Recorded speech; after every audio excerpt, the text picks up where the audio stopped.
popping YouTube? It's your boy Rico, the funnest YouTuber podcast man that you know.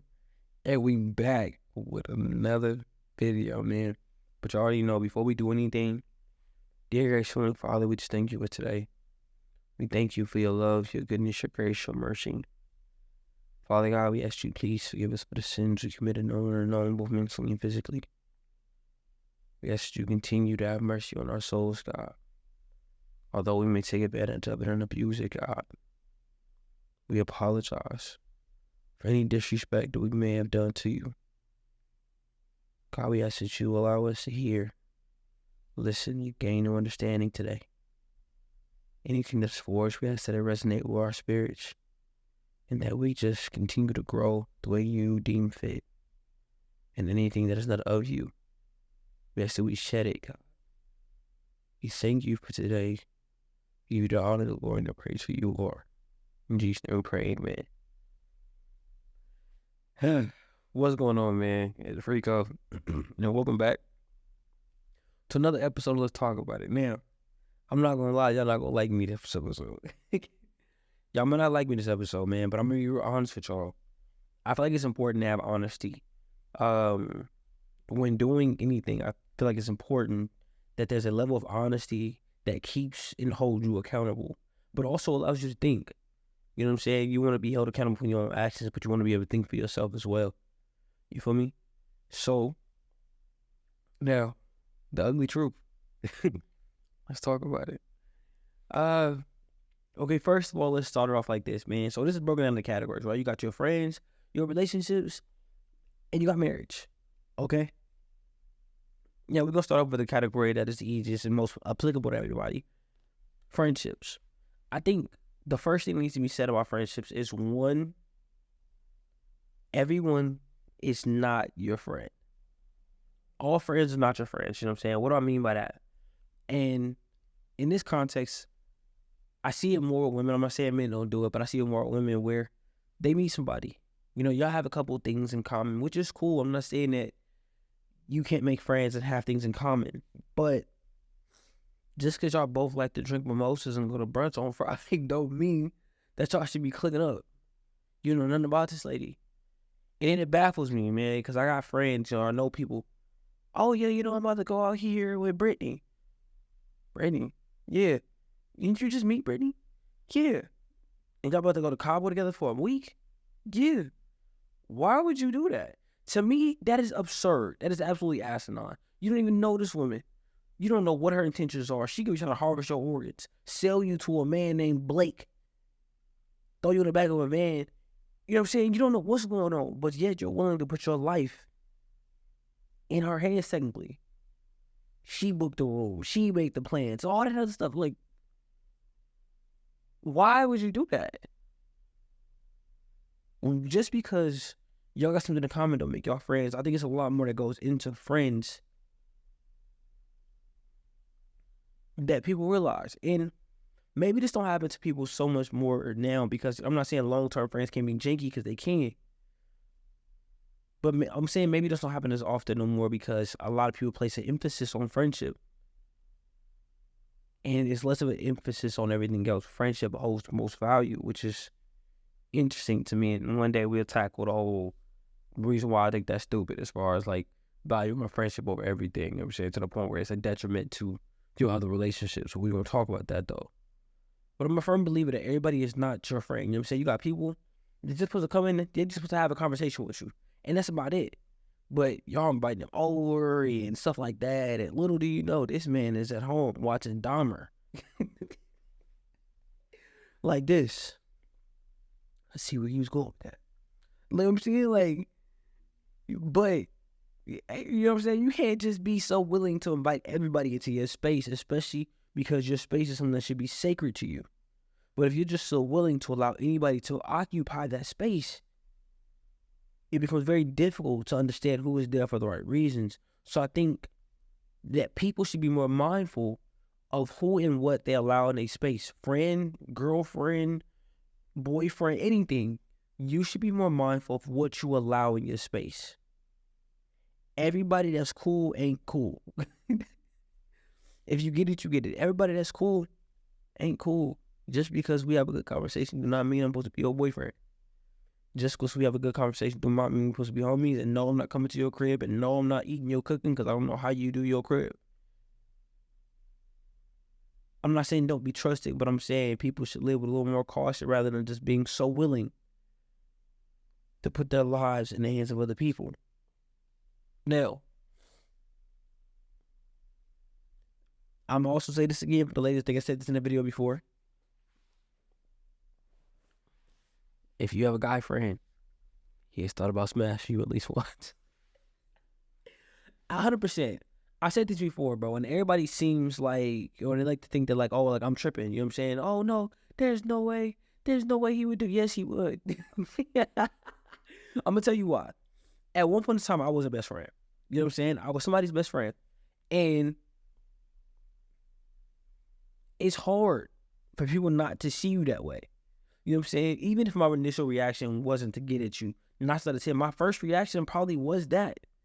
You know what I'm saying? But let's say hypothetically speaking, my initial reaction was not that. Over time, people become cool. You start to understand people for who they are. Oh, she got good tendencies, or he's really hygienic. You know what I'm saying? He's a really nice guy. He listens.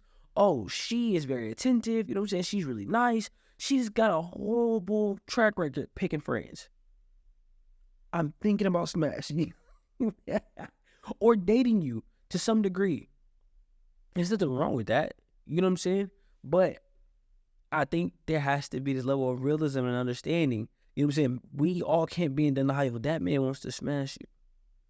And I've had conversations, you know what I'm saying? Even in relationships where I'm like, yeah, no, that man want to smash you.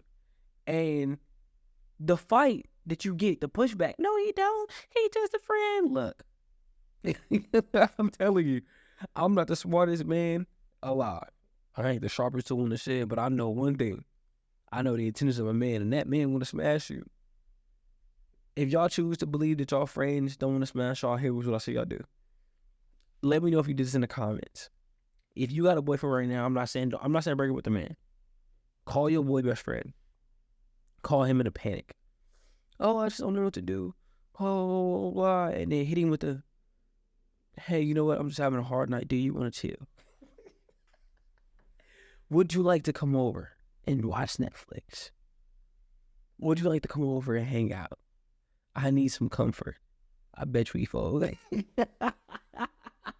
Even if it's not immediately, I bet you he fold. And I bet before he say no, it cross his mind at least once. He gonna look at you, or he gonna look at the phone and, man, I don't want to mess up the friendship.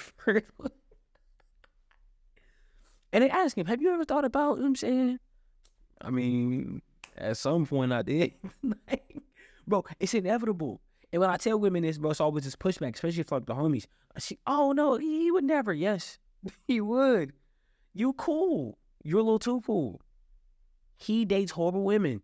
You're up his alley. He is wishing right now that y'all could be more than that, but he don't want to ruin the friendship. That's just the truth of it. Also, y'all not gonna like this. Just like it's a man. That's your friend that want to date you. We all got an ugly friend.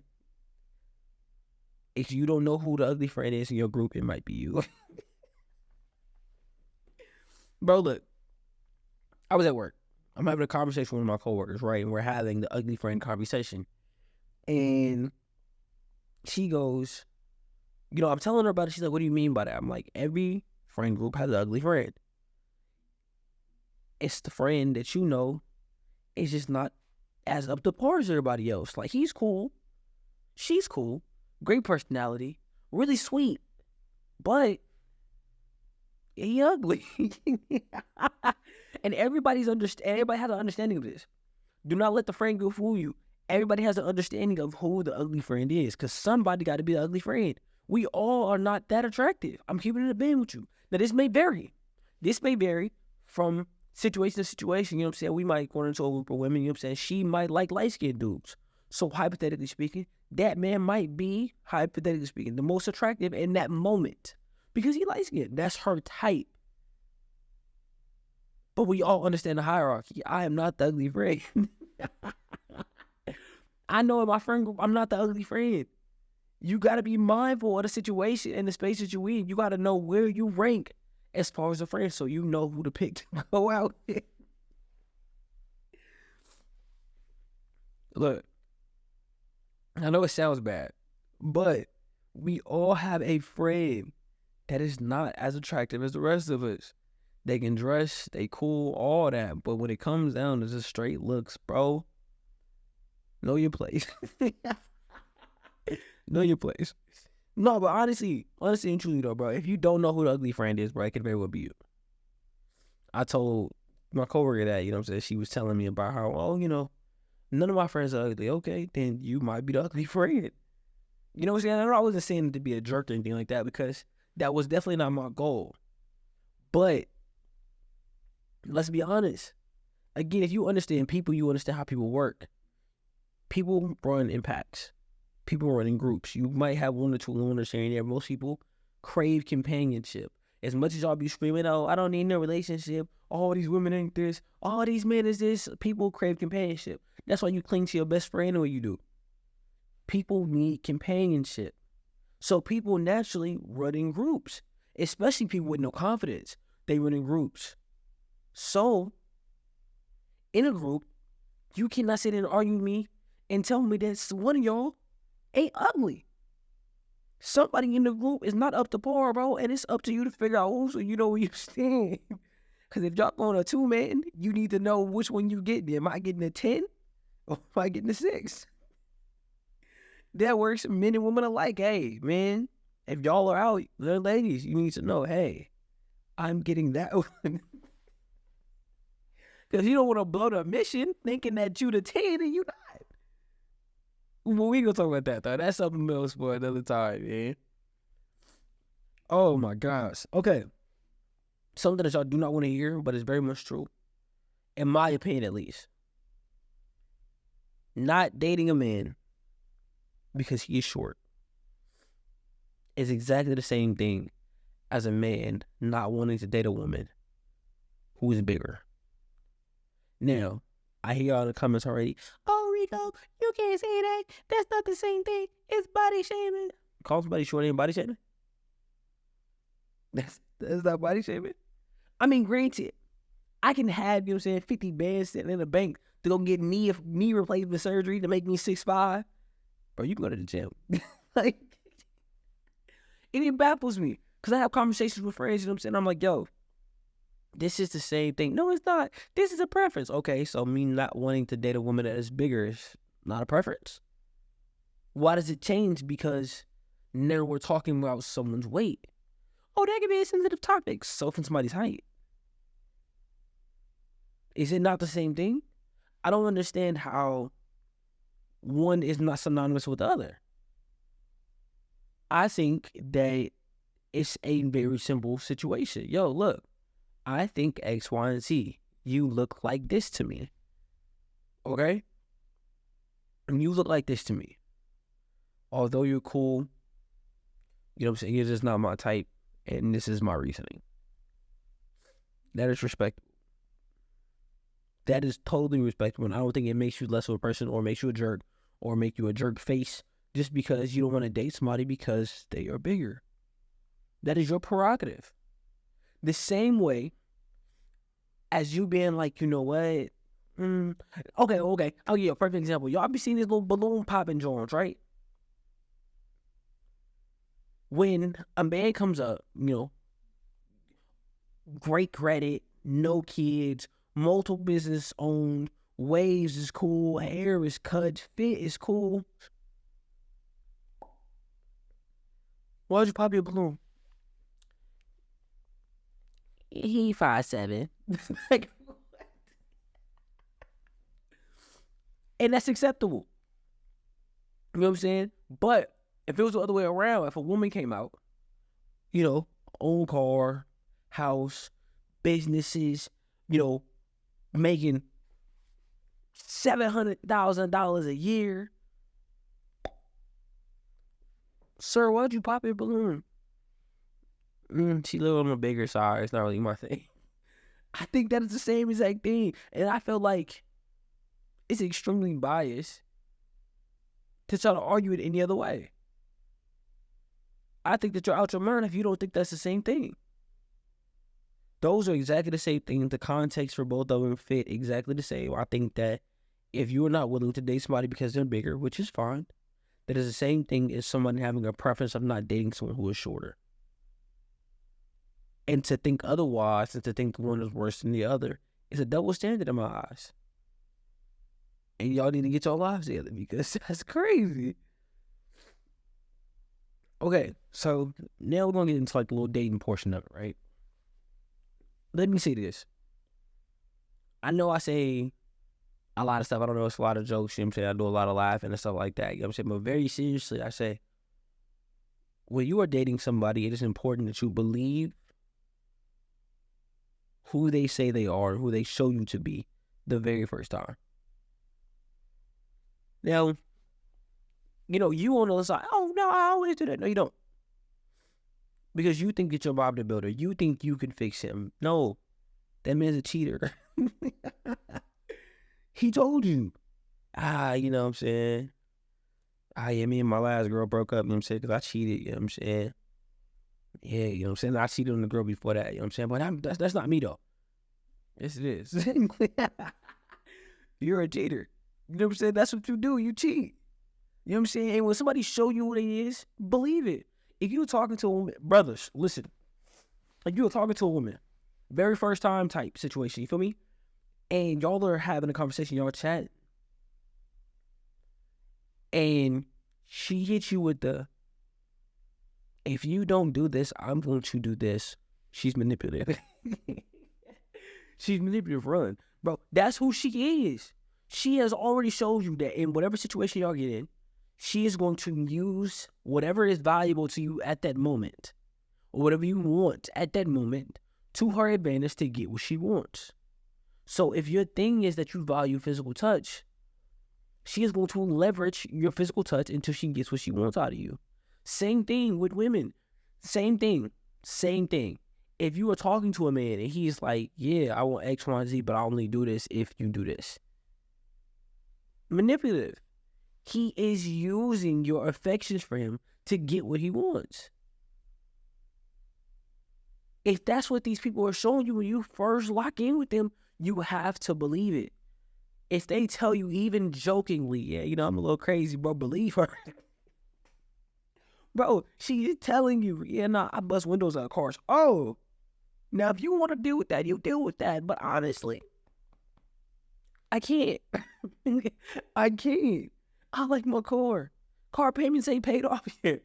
I cannot afford to be out here replacing windows just because I missed your phone call because I was asleep. She told you. She was crazy. Now she popping up at y'all's banging on your mama's door, talking about some, what the fuck is your son? If you don't come out here right now, I'm gonna beat you up. That's crazy to me. Bro, she just passing it. No, bro, she's crazy.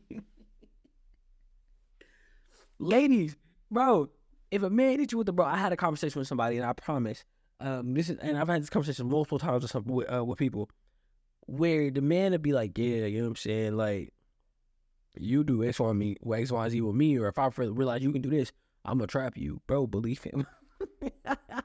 But so now you got people in unwanted relationships with crazy people or unstable people, or people using you to leverage their own emotions and feel something because you chose to think that he was joking, that she was just playing. That's not who she is for real. I can change her. No, you can't. Change is an individual action that starts with the individual. If they have the drive and the will to change, then change will be had. But they don't want to change. They are perfectly comfortable being who they are. And they have told you who they are. Believe them. In a long run, it will save you so much more time, so much more effort, so much more money. It will save you so many more things if you just believe who they say they are the first time they tell you. So y'all have to be mindful of that. Pay very close attention to what people are telling you, especially y'all first couple dates. Pay attention to the verbiage. How are they acting? How are they talking? If they bring up an ex, how are they talking? You know what I'm saying? If he bring up an ex and immediately he cuss her out and call her all her name, you know what type of man you getting. If y'all go left, if things go left, he is going to talk bad about you. One of the things that my girlfriend tell me that she loves about me right now is the fact that I don't talk ill about anybody I've ever been with or dated. Because I genuinely don't have no ill will. And honestly, to me, I don't think that they were bad people. We were just in the space we were in. And I heard that on like a movie or something like that. And to me, that resonated so tough with me because sometimes people aren't bad people. That's just who they are right then. That's all they knew how to be at that time. You know what I'm saying? Eventually people grow out of it. If they don't, that's all they know how to be. So don't hold it too much against them. But if I tell you, like, oh yeah, F her, you know what I'm saying? She's stupid, blah, blah, blah. I hate this, this, and this. I'm telling you what kind of man I am. And I'm telling you exactly how I'm going to do you if we go left. Pay attention to this stuff. Stop overlooking stuff just because they cute. I know she thick, bro. I get it. I get it. I get it. She thick. She got dreads. She got the little tattoo. You know what I'm saying? She got the long hair. She got a natural ponytail. I get it. Ladies, I don't get it because I don't roll like that. But, yeah, you know, he got a taper. He got dreads, blah, blah. He's 6'5". Understandable. That man is a whore. He has told you time and time again he is a whore. Believe him. You have to believe him. Take him at his word. Also, or, you know, furthermore, in my opinion, as far as like relationships are concerned, I do not believe that a break should always be no speaking or space, so to speak.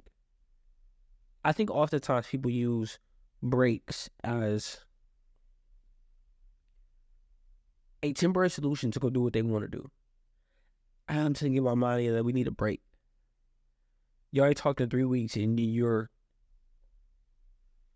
like, I can't believe that he would. Why not? Y'all ain't talked in 3 weeks.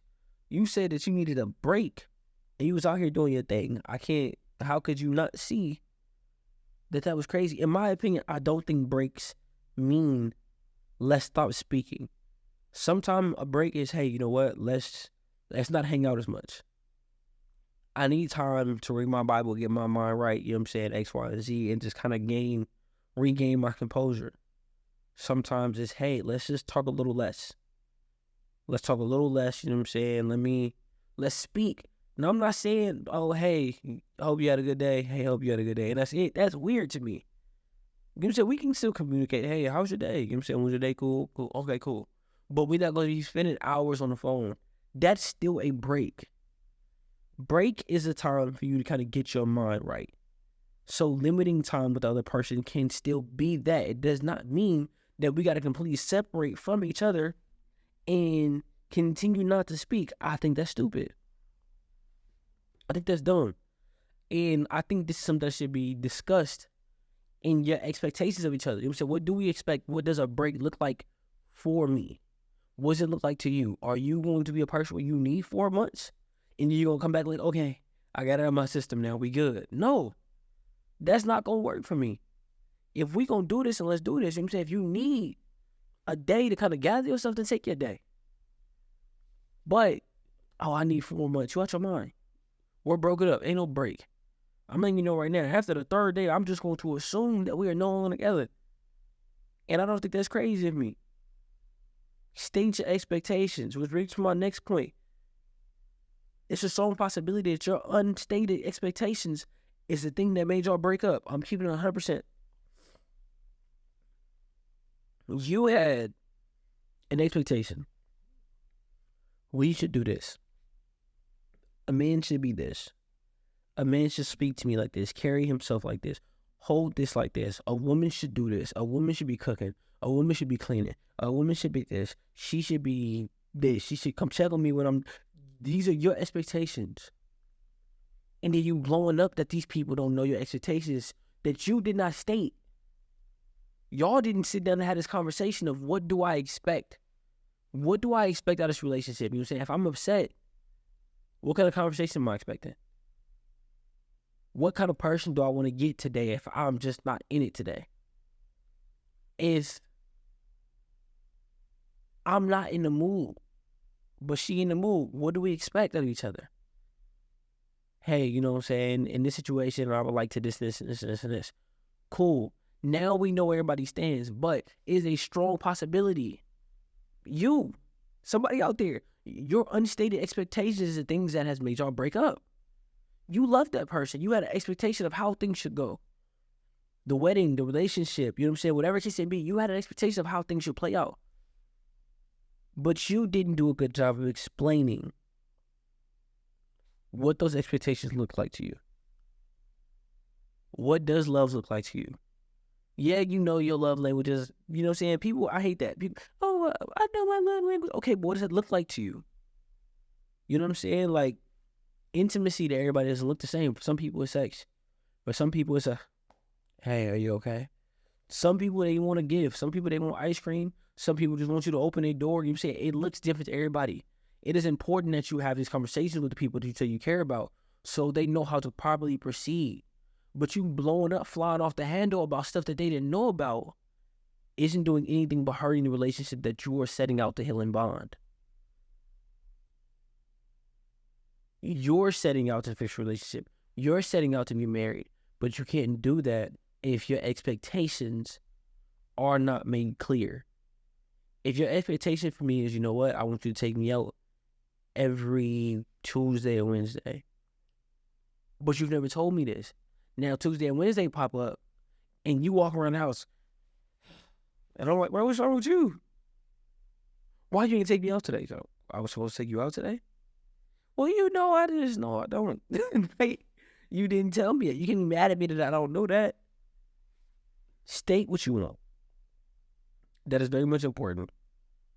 And it's crucial to the growth of any relationship or friendship. You know, I know some people, for them, their friendships is them talking every day, 25/8. They want to be as important to you as a boyfriend or girlfriend would be. At that point, you're about to be together. And then for some people, hey, bro, I'll talk to you when I talk to you. It's no love lost. You know what I'm saying? And they can click up. Like nothing ever happened. Like no time was lost. It is important that you make known exactly what you want and exactly what you're looking for from the people that you're dealing with, especially on a romantic level. This one be more directed towards the women. I'm going to give y'all some information. I heard this on a podcast, and I agree with it wholeheartedly.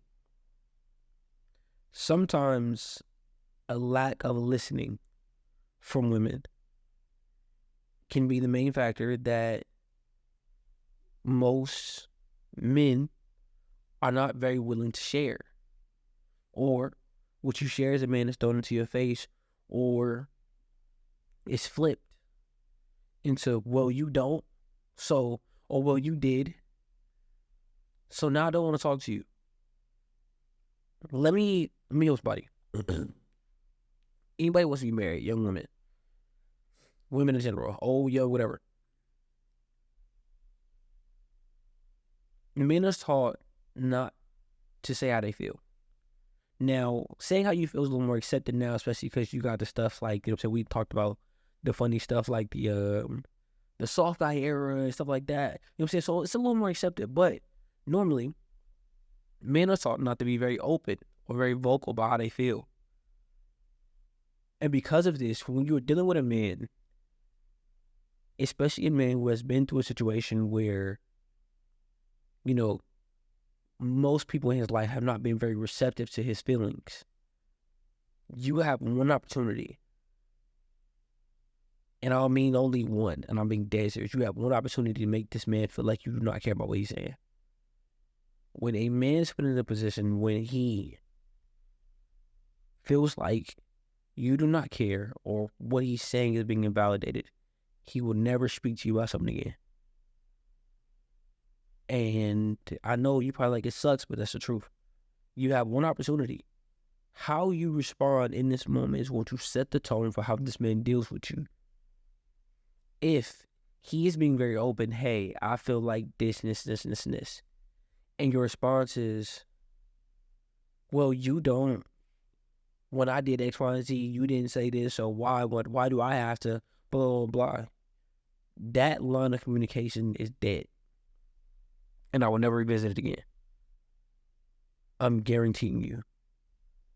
if I explain to you my emotions in any way, shape, form, or fashion and they are disregarded, or if they are regarded as soft or sensitive or whatever the word is you may use for that, that line of communication is dead. It is crucial that you are mindful of how you deal with a man the very first time he says something. If he is feeling comfortable enough to open up with you, you have to be mindful of how you respond. It is important to be attentive. It is important to listen. It's important to listen to understand, not to speak. Men, and that part goes with men too, because I think oftentimes as people, we listen to rebuttal. Well, I just feel like you, blah, blah. Well, you didn't do the dishes. So, why do I have to do this and this and this and this and this if you didn't do the dishes? That's not what we're talking about. Let's get my point off first, and then let's talk about that, and then we can go to yours. But if our whole conversation, an argument, is rebuttals of why we didn't, and you did, so I did, you didn't, so I didn't, then we are asking to be in a space where our relationship becomes unhealthy. And now we are speaking to defend ourselves rather than resolve relationship problems. So it is important that you be mindful how you deal with a person the very first time something is stated. Just gonna be for somebody else, and this might touch a nerve. Healing is not drinking and going out. Healing is not drinking and going out. Healing is not having sex and being liberated. Now, I understand there's a certain freedom that comes with that. You know what I'm saying? And you feel good. You feel energized. You feel like it's a great moment and blah, blah, blah. But you're losing pieces of yourself every time you do this. Healing is not getting drunk. Regardless of what friends and family and TV and social media will tell you, that's not what healing looks like. And when you do things that way, you often come out more damaged than when you went in.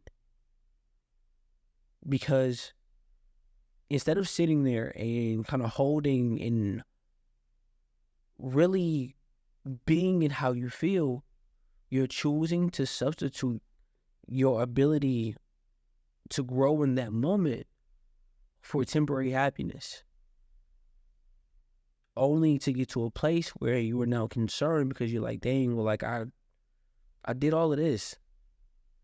I got here, you know what I'm saying? And why did I do that? Why did I sleep with this person? Why did I do this? Why did I do this? Why did I do this? That is something that people often experience, where you are trying to fill a void or a hole in your life that may have fallen out because of how you dealt with things. Y'all broke up, cool. But that does not mean drown your sorrows in a bottle of Fanini. That doesn't mean smash everybody, you know what I'm saying, that you see. Oh, the way to get over a man is to get under a new one. No, it's not. Now you got unwanted soul ties, potentially an STD, and you're still no closer to being healed. I urge you to take your time.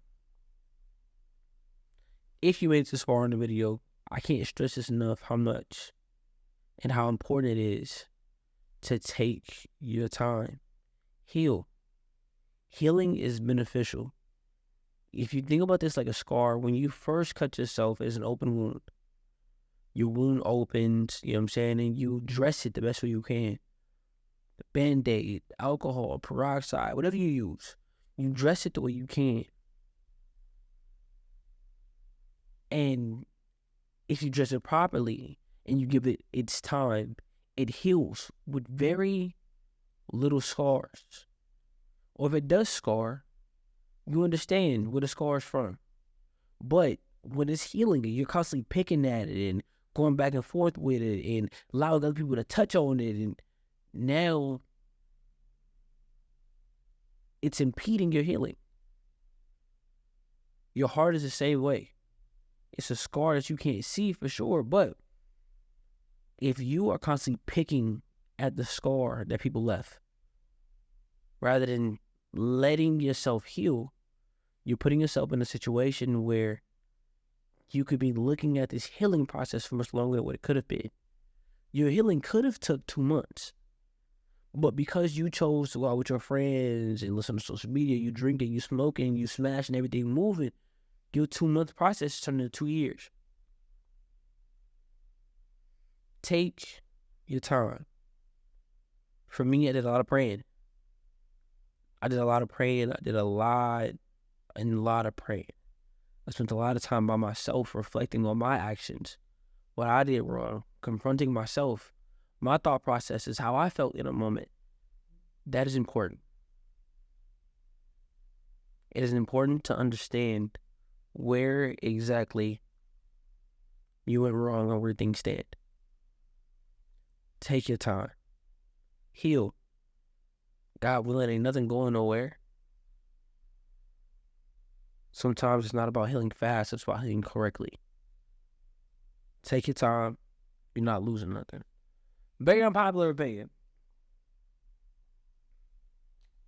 Actually, I'm saying that one for last. I'll say this to piggyback off the last thing. If you are noticing that you are with somebody and you have zero peace, it's not yours. Let it go.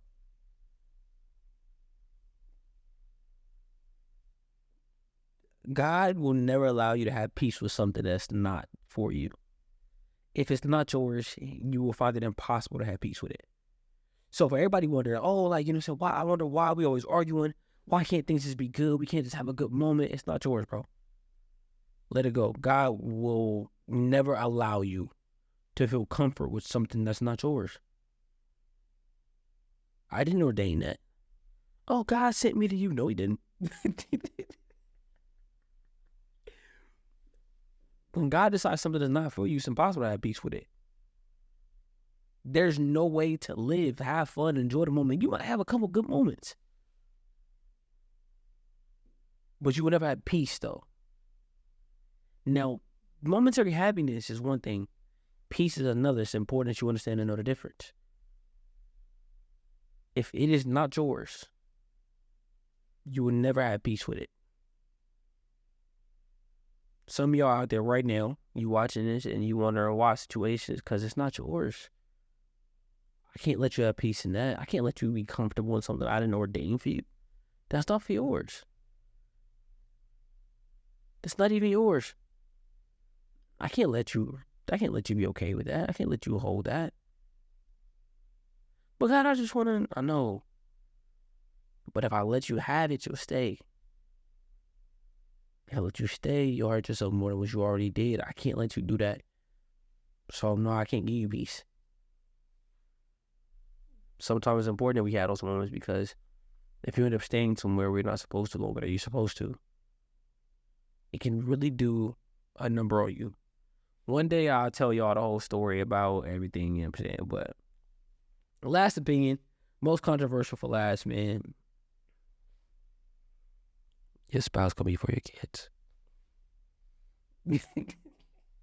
I know, somebody puts, no, you're not. Share it to him. Yes.